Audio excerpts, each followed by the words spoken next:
Hey everyone, Chris Kiefer here at SkEye Media. I just completed the article on LinkedIn, HIPAA compliant social media posting for a healthcare practice. And I wanted to go over the 5-step checklist that I created for social media managers, marketing directors, office managers, anyone in a dental or oral surgery office that is using social media to create posts about patients. Here are the 5 steps and things that you should do to make sure that you are compliant with your posting, because after all, we do want to have posts that have patients in them. Posts that are generic or just are talking about the news of the world are never going to be as interesting as ones that are that feature real people and feature the patients of your practice.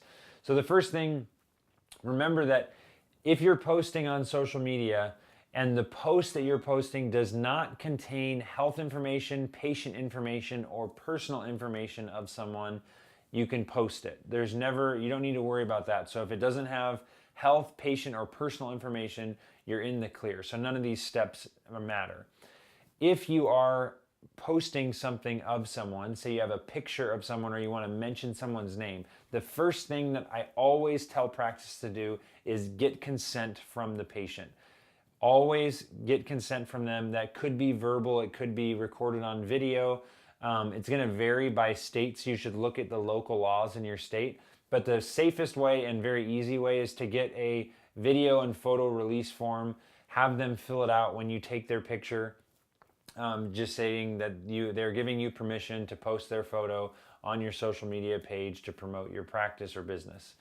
The second thing that you need to do the second thing that you can do to avoid that is potentially just have the patient post their own photo and tag the business, and then you could reshare that. So a safer way, potentially, if someone wants to avoid the consent, is if the photo was posted by the patient and you are resharing that, then you're in the clear because they already are participating in that because they posted it.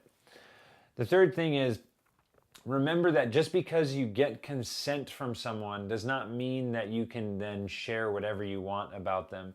That's an important distinction, that just because you got someone to sign a consent form saying that they're giving you permission to post about them on your social media page does not mean that you can share protected health information or PHI. It is always against HIPAA to share PHI. The only thing that the patient can give you consent to do is to share PII, which is information that could be used to identify that individual. So keep that in mind. Consent does not give you free rein, it just gives you permission to share their photo, maybe their name, where they're from, or something like that, that is not PHI. And then the fourth thing, after you do those, you want to make sure that there is no PHI in the post. So if they give you consent and you now are going to post a picture of them and you want to write a little caption, make sure that you're not disclosing any sort of protected health information. So anything that was either created, maintained, transmitted by your practice about the patient cannot go in the post. And then the fifth and final thing is, the safest thing to do is to remove any personal identifiers. So HIPAA actually defined 18 specific personal identifiers that you cannot include with health information. And those are things that are name, street address, telephone number, fax number, IP address, URL address, social security number. Those things you are not allowed to include in a post that contains health information. All of those things would be considered personal identifying information, but you cannot include that in the post. So those 5 things, just remember, if you're going to post about a patient, get their consent. You could have them take their own photo if you'd prefer that. Remember that consent does not give you free rein to post about anything. Verify that you do not have any PHI in any of the post, and then remove any personal identifiers that the post may contain that would identify the patient beyond what they have given you consent for. So that is the 5-step checklist to keep in mind when you're posting on social media.